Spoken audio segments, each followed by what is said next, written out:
ప్రజలు కూటమి ప్రభుత్వాన్ని గద్దెదించడానికి ఎదురు వస్తున్నారని చెప్పి ఎవరు జగన్మోహన్ ఆయన వస్తాడా ఈసారి? జమిలీ ఎన్నికలు వస్తే వైసీపీ పార్టీ అధికారం ఎమ్మెల్యే ఎన్నికలు వచ్చినా ఏ ఎన్నికలు వచ్చినా ఆయన వచ్చే ప్రసక్తే లేదండి. సీట్లు అయితే వస్తాయి, కొన్ని సీట్లు వస్తాయి. ఇప్పుడు 11 సీట్లతో అయిపోయింది. రేపు ఇంకొక 10 సీట్లు పెరుగుతాయేమో, అంతే తప్ప ముఖ్యమంత్రి అయ్యే ఛాన్స్ లేదు. రాబోడు. జమిలీ ఎన్నికలు కనుక వస్తే కూటమి ప్రభుత్వాన్ని గద్దెదించడానికి వస్తున్నారు. మేము ఇచ్చిన పథకాలే ప్రజలు ఇంకా గుర్తు పెట్టుకున్నారని చెప్పేసి జగన్మోహన్ రెడ్డి అంటున్నారు. ఎవరు? జగన్మోహన్ రెడ్డి ఏమన్నాడు? పథకాలు ఏం చేశాడు? పథకాలు పెట్టాడు, చేశాడు. అది ఎన్ని బాధలు పడ్డారు, రేట్లు ఎలా పెరిగినాయి ఏంటి, అసలు దాని వ్యవహారం ఏంటి, లెక్క ఏంటి, ఇసుక కానీ దానికి కానీ దీనికి కానీ ఎంత తినేశాడు, ఏం చేశాడు? ఆయన ప్రజల్లోకి ఏ రోజైనా వచ్చాడా? పరదాలు పెట్టుకోకుండా ఏ రోజైనా వచ్చాడా? రాలేదుగా. ఎస్కాట్ కావాలి, సెక్యూరిటీ కావాలి, ఏదైనా ఉంటే ఈ రోడ్లోంచి ఈ రోడ్లోంచి వెళ్తే ఇది రమ్మాపుకి మొత్తం సరౌండింగ్ అంతా మొత్తం బ్లాక్ చేసేయాలి. ఎవరు ఉంటాకి లేదు, ఈ కొట్లు తీయటానికి లేదు, వీళ్ళు ఉంటాకి లేదు. ఆయన ఆదా తిరగటం అది. జగన్మోహన్ రెడ్డి జమిలీ ఎన్నికలు త్వరగా రావాలి, త్వరగా వస్తే కూటమి ప్రభుత్వాన్ని ప్రజలు గద్దెదించడానికి వస్తున్నారని చెప్పేసి కూడా అంటున్నమాట. మీరు వస్తే మంచిదే సార్, కానీ రాదు. ఇప్పుడు ప్రజల్లో నాడు మనం ప్రజల్లో తిరుగుతూ ఉంటాం కదా, రాదు. కాకపోతే ఒకటి సార్, దూరం మాట్లాడకూడదు. మాజీ సీఎం అయినా ఆడికి పోయిన తర్వాత ప్రజలు మూర్ఖంగానో తెలియగానో జై సీఎం సీఎం అంటే ఆయన పిలిచి చెప్పాలి వాళ్ళకి. అరే నాయన ఇప్పుడు సీఎం కాదు ఎమ్మెల్యే, మీరు అటు మాట్లాడడం తగదు అని ఒక మాట చెప్పాలి ఆయన. అది ఎవరికి సిద్ధించడం వల్ల ఇప్పుడు మీరు వచ్చారు మాజీ సీఎం అంటే ఎటువంటిది, అది ఆయనకే మంచిది కాదు. అనకుండా నేను సీఎం కదరా నాయన ఉండే పొజిషన్ చెప్పండి, మీరు చెప్పుకోవాలి. మాజీ సీఎం అంటే ఇప్పుడు ఎంప్లాయీస్ అంతా ఉంటారు కదా పక్కన, వాళ్ళందరూ నవ్వుతుండ్రు. అసలు వాళ్ళు అనకూడదు, వీళ్ళు అనిపించుకోకూడదు. నేను చెబుతా వాళ్ళు ఎందుకంటే అనరు కదా. 3 ఏళ్ళు కళ్ళు మూసుకుంటే మళ్ళీ వైసీపీదే అధికారము అని చెప్పేసి జగన్మోహన్ రెడ్డి ఇప్పుడు కానీ పెడితేనా 3 ఏళ్ళు కష్టం సార్. వస్తే మంచిది రావాలి నేను కోరుకుంటున్నాను. అయినా ఈ ప్రజల యొక్క ఇది బట్టి దాన్ని మనం ఆలోచించాలా, రాదు కష్టం.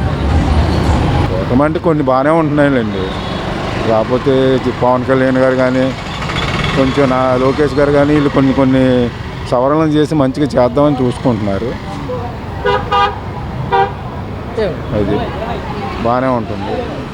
చేయాలని వీళ్ళ మంచి చేయాలనే తపన ఉంది, చేస్తే మంచిదే. చదువుకున్న వాళ్ళకి కానీ కొంచెం ఉంటారు కదా జాబులు చేసుకోవడానికి, కొంతమంది ఆల్రెడీ ఇప్పుడు చదువుకొని ఖాళీగా ఉంటున్నారు. ఇది బీఈడీ చదివిన వాళ్ళు కొంతమంది మొన్న ఎగ్జామ్స్ కూడా రాసినట్టున్నారు, ఇంకా తీయలేదు అనుకుంటా. అవన్నీ కొన్ని తీస్తే కొంతమందికి ఉపాధి ఉంటుంది కదా, వాళ్ళ వల్ల వాళ్ళ పిల్లలకి వాళ్ళకి అలా ఉంటుంది కదా. కొంతమంది చదువుకొని అన్నీ చేసి ఇప్పుడు ప్రైవేట్గానే చేస్తున్నారు చాలా రోజుల నుంచి. ఇప్పుడు అలా దాన్ని కొంచెం సాల్వ్ చేస్తే గవర్నమెంట్ మంచిదే కదా. సీఎం గారు మనకి అమరావతి పూర్తి చేస్తామని చెప్పడం జరుగుతుంది, మీకు ఎలా అనిపిస్తుంది? అమరావతి గురించి చేయాలి. వాళ్ళు ప్రజల్లోకి వెళ్ళి అన్నీ కొన్ని అలా ఏదో చెప్పడం కాకుండా పనులు చేసి చూపిస్తే వాళ్ళు మంచి ఉంటుంది కదా. ప్రజల్లో ఇప్పుడు పని చేయడం వల్ల ప్రజలకంటే ఇప్పుడు మనం చాలా విషయాల్లో మనం గవర్నమెంట్కి పన్నులు కడుతున్నాం, డబ్బు బోర్డు అంత కడుతున్నాం. ఇప్పుడు జిఎస్టీ అని అవన్నీ పెట్టి ప్రతి దాని మీద తిండి మీద కూడా జిఎస్టీ వేసేసారు. ఒక 10 రూపాయలు కొను సరే కడతాం. ఆ డబ్బుల్ని మన పథకాలకు కానీ ప్రజల డెవలప్మెంట్కి వాడితే ఎంత బాగుంటుంది, చాలా సంతోషిస్తాం. చాలామంది బాధపడుతున్నారు, అన్నీ చేస్తున్నాం మనం కడుతున్నాం కానీ మనకు లేదు సరే వస్తుందని చూస్తున్నాం. ఈ ప్రభుత్వం వలన వీళ్ళు కూడా కొన్ని మార్పులు చేసుకుంటున్నారు. ప్రజల్లోకి వెళ్ళటం, కొన్ని దగ్గరుండి అన్నీ చేద్దామనే తపనలో ఉన్నారు. ఇక టైము మొన్నే కదా అయింది. వాళ్ళు ఏమంటారంటే పాత ప్రభుత్వం ఇది అప్పులు చేశారు, కొన్ని ఇబ్బందులు ఉన్నాయి, అన్నీ సాల్వ్ చేయాలి. ఇప్పుడు పథకాలు అనేది ఇచ్చి కూర్చుంటే ఇప్పుడు ఉన్న పనులు ఆగిపోతాయి. ముందు పోలవరం ఒకటి ఇది అమరావతికి డబ్బులు తెచ్చాము కానీ మీకు ఇవ్వడానికి ఇబ్బంది అన్నారు. ఇప్పుడు ఇస్తామంటున్నారు, కాకపోతే కొద్దిగా ఫ్రీగా చూసుకొని అది. పవన్ కళ్యాణ్ గారు గెలిచారు, ఆయన పరిస్థితి కానీ మాట తీరు వ్యవహార శైలి కానీ చాలా మార్చుకున్నారులేండి. పవన్ కళ్యాణ్ గారు ఎలక్షన్ ముందుకి ఇప్పటికీ చాలా మార్చుకున్నారు. ప్రజల్లో కూడా కొంచెం మంచి పనులు చేద్దామనే తపన ఉంది. రెండోది ఏంటంటే ఆయన మొట్టమొదట్లో ఉన్నదానికి దీనికి మార్పు చాలా వచ్చింది. మొన్న కూడా పాపం వాళ్ళ బాబు కూడా ఇదైనా ఏదో లైట్గా అనుకున్నాడు, అది ఇటు వెళ్ళారు కదా, మన పాడేరు అటు వెళ్ళి అవన్నీ దగ్గరికి వెళ్ళి అంత దగ్గరగా కూడా ఏ నాయకులు వెళ్ళలే నాకు తెలిసి.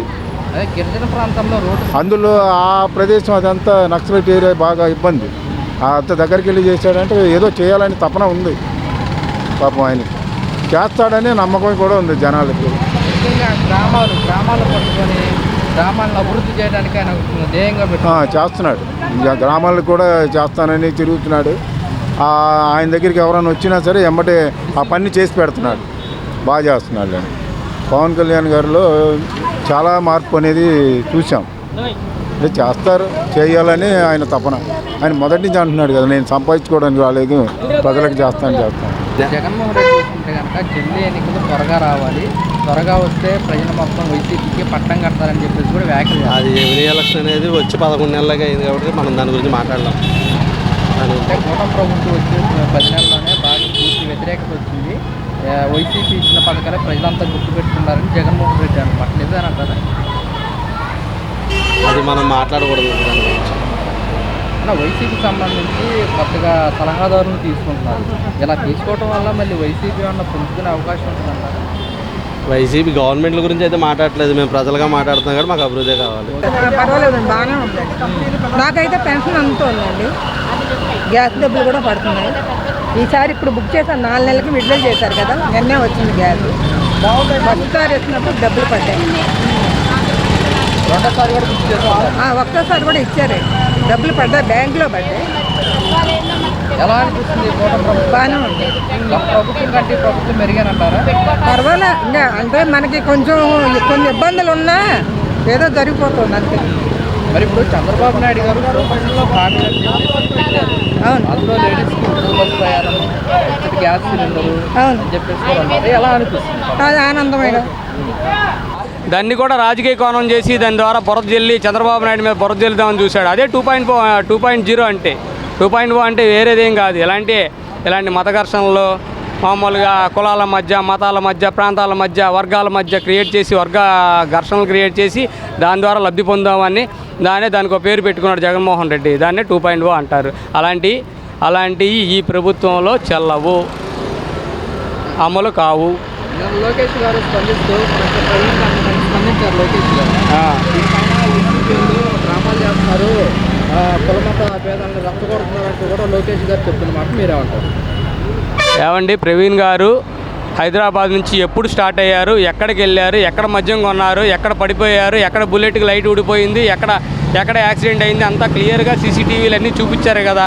అదే లేకపోతే ఇది ఒక హత్య కింద క్రియేట్ చేసేవాళ్ళు జగన్మోహన్ రెడ్డి ఒక ఫ్రాడు, వాడొక ఎదవ, వాడికి పరిపాలన రాదు. 151 మంది ఇచ్చారు చేసుకోమని, కానీ వాడికి చేతగాక పిచ్చిగా బూత్ మందుల చేత బూతులు తిట్టించుకుంటూ అలా విధంగా చేసి